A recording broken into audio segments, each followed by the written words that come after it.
Light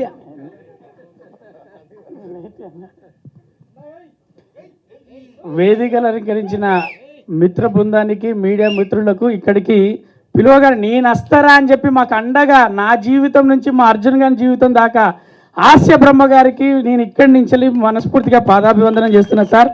ప్రతి విషయంలో మమ్మల్ని గెలిపించడానికి ఆయన పుట్టిండో, ఆయన పుట్టినందుకే మేము పుట్టినాము, ఆయనతో పని తీసుకోవడానికి అర్థమైతే లేదు.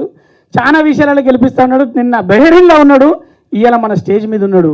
అది ఒక హాస్య బ్రహ్మ గారికి సాధ్యమవుతుంది. అలాగే ఏం రత్నం గారికి మనందరం సినిమాలు ఎన్ని చూసినాం, బాయ్స్ కావచ్చు, ఎలాంటి సినిమాలు చూసినాం.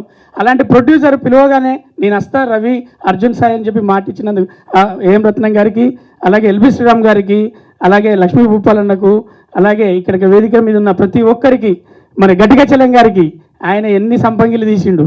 అలాంటి మరి రచయిత ఇక్కడికి రావడం జరిగింది.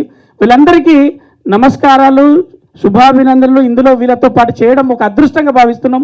ఉత్సవం గురించి చెప్పాలంటే అందరూ మరి సుమక్క చెప్పింది, ఇక్కడ నాటకాల మీద తీశారండి. అంటే నాటకాలను ఏంటి, ఇదేమో నాటకం సినిమానా అని అనుకునేటట్టు కాదు. ఇందులో అద్భుతమైన మహానటుల చేత వాళ్ళ గతాన్ని గుర్తు చేయడానికి ఒక నాటకం కాన్సెప్ట్ ఉంటుంది, ఒక ప్రేమ జంట ఉంటుంది, అలాగే ఒక తండ్రి విలువ ఉంటుంది, అలాగే ఒక కూతురు ఒక రెస్పాన్సిబిలిటీ ఉంటుంది. ఈ సినిమా అందమైన తెలుగు చిత్రం. నాటకాల మధ్య నా జీవితంలో ఒక్క నాటకం వేయలేదనే ఒక బాధ ఉంటుంది. దానికోసం నేను సార్ అన్నాడు, మనకు కాంతి అన్నీ ఏవి కాకుండా ఉండవురా, వాటి కోసం గట్టిగా ప్రయత్నాలు చేయాలని చెప్పి మాకు బ్రహ్మానందం గారు ఎప్పుడు చెప్తుంటాడు. నా జీవితంలో ఒక నాటకం వేయాలని ఒక ఏకపాత్రాభినయం మీద ఒక కథ హిందీలో రాసుకుంటాను. తెలుగులో నేను అందరికీ తెలుసు, హిందీలో చేస్తే అక్కడి నుంచి యాసే వాతక్ సబ్లోకి దేక్తే బోల్కే ఒక కథ రాసుకుంటున్నా. తొందరలో అది చేయాలని నా కోరిక.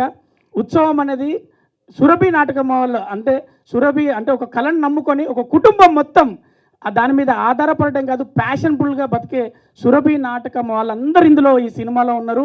ఫస్ట్ ఈ డయాస్ మించలి మా సినిమా తారల తరఫున, సినిమా ఇండస్ట్రీ తరఫున సురభి నాటకోత్సవాలు, సురభి నాటకంలో చేసే ప్రతి కళాకారుడికి చేస్తున్నా నేను సలాం. Thank you. అర్జున్ అన్న నాకు రైటర్గా పరిచయం.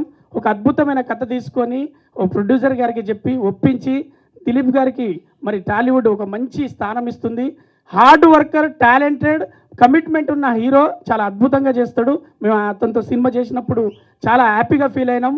సార్ సురేష్ గారు, మీ కష్టం ఊరికే పోదు, మీరు సంచులలో డబ్బులు చూస్తారు. Thank you very much. Release date సుమక్క ప్రకటిస్తుంది. యాంకరింగ్ చేయాలంటే ఎంత బిజీ ఉన్నదో తెలుసు, వాళ్ళ ఇంటికి కూడా పోతలేదు.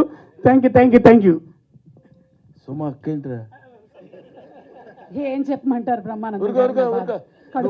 ఫీల్ అవుతా నువ్వు పెద్దానికి కళ్ళని పెట్టుకోవద్దు. సుమా ప్లీజ్ ఉండు, నేను మాట్లాడతాను అడుగుతుంటే. రే సుమక్క ఏంట్రా, సుమా నానమ్మ. మీరు ఈరోజు కూడా బెహరీన్లోనే ఉండాల్సింది. అది అంటే ఇప్పుడు బ్రహ్మానందం గారిని ఏమని పిలవాలా అని. ఓకే, ఈ రిలీజ్ డేట్ సంబంధం నాకు లేదు. ఆ రిలీజ్ డేట్ గురించిన వివరాలు మన అర్జున్ కానీ, దిలీప్ కానీ, లేకపోతే సురేష్ గారు కానీ అనౌన్స్